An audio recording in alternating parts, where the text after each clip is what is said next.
Prvič je bilo pred leti, ko je služil vojsko v Jugoslaviji. Od tedaj vsake 3 mesece daruje kri. Danes je na stol sedel že 150-tič. Ogromno pomeni. To je super to. Znači, da sem zdrav.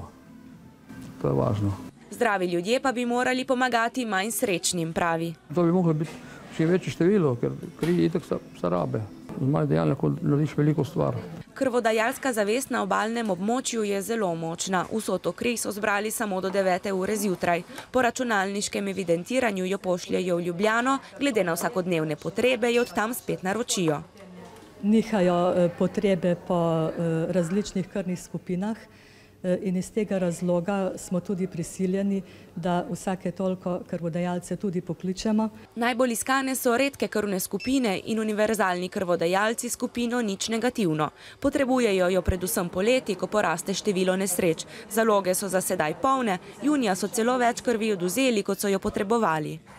Se pravi, smo funkcionirali v nekem plusu, kar je velika pohvala za krvodajalce na našem območju. Danes sem drugič komaj, nažalost, ker pač so bile okoliščine take, ampak mislim, da bom še prišla, ker pač mi je všeč, mislim, rada pomagam, tako da vsaj nekaj dam.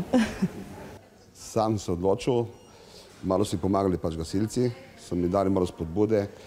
In evo, zdaj sem že 25, danes 27, ki sem dal kri.